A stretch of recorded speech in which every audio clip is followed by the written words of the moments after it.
I wrote a note, like kind of disruption. When you think about a lot of companies have been, or a lot of industries have been disrupted. I guess kind of what Tim is saying as well is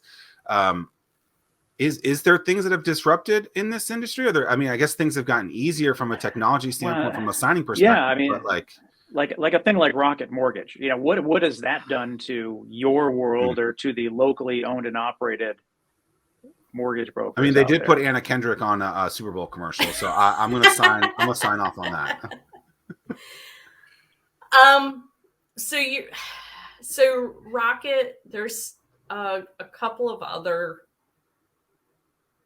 companies that are totally online who have opened up different facets of their company. So Rocket doesn't just lend. They also have, they call it iBuying. They have bought properties. They have their own realtors. Mm. They have kind of dipped their hands in a lot of stuff. They have had problems recently, and you can Google it. Yeah, I think Zillow also has had some issues with that as well. Yeah. What are we talking about? I'm not familiar. They bought a bunch of properties, in particular out in Arizona. And this was Zillow, and their algorithms for value estimates, because it's all iBuying. So these are they are kind of blindly buying properties to resell. Unseen. And their algorithms were off in their home value estimators, and they ended up being underwater. Yeah, I mean, so they just continue to buy these homes with the anticipation that price continues to go higher and higher and higher. And then when it goes time to sell those homes and there's no buyers for those homes, and now they're stuck with all this on their balance sheet. And like Kim said, they're underwater and they have to take a write down. And then their stock just tanked. Yeah. Interesting. But it's interesting. I mean, so that, I guess, and then the other thing too about companies like that, I mean, they're operating at scale. So they can play the volume play. They don't necessarily, they can drop rates or charge less because they're operating at scale, because they're just dealing with volume. Right. Are companies like that still in some sort of federal rate that they have to stay in, or is there wiggle room there? Rate wise,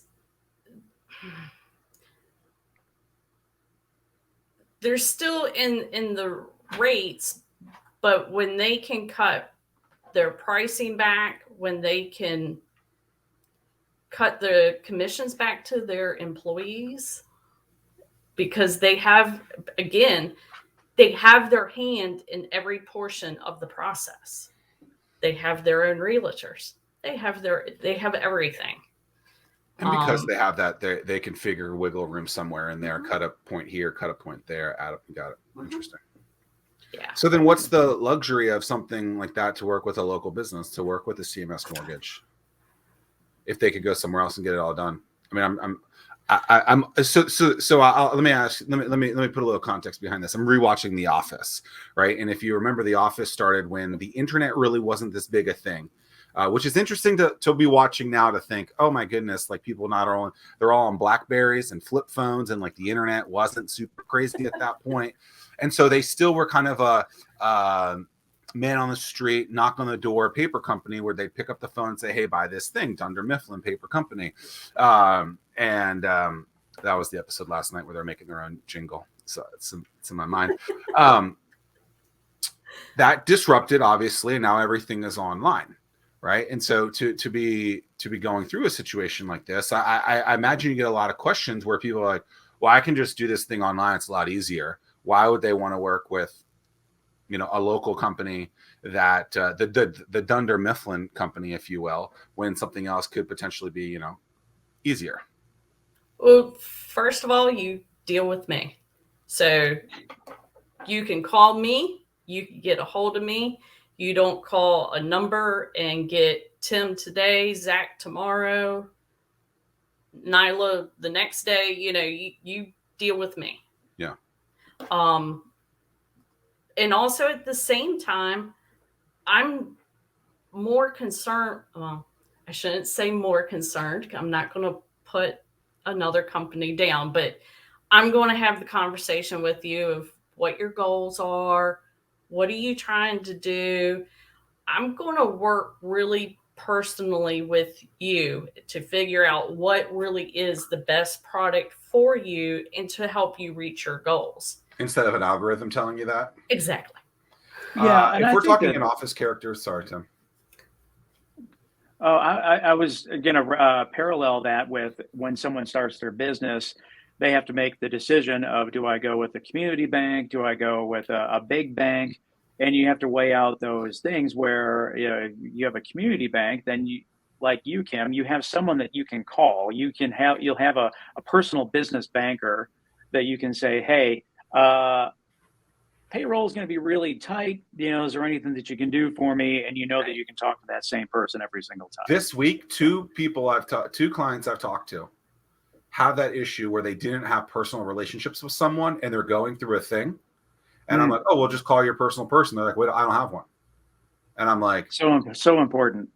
If you call someone and say, hey, like, I don't want to put it like this. Like, there are situations where you can say the things that you just said, Tim, like, hey, payroll's tight. I need a couple of days.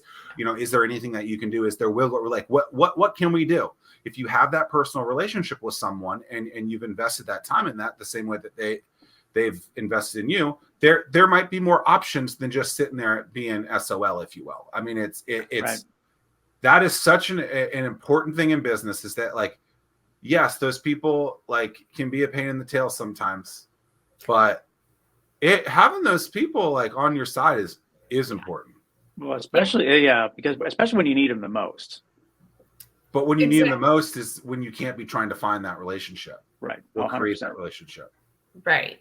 To give you an example, I worked with a client who it was just a refinance, but we had worked all the way up to the point of closing. And I was reaching out to him to schedule the closing.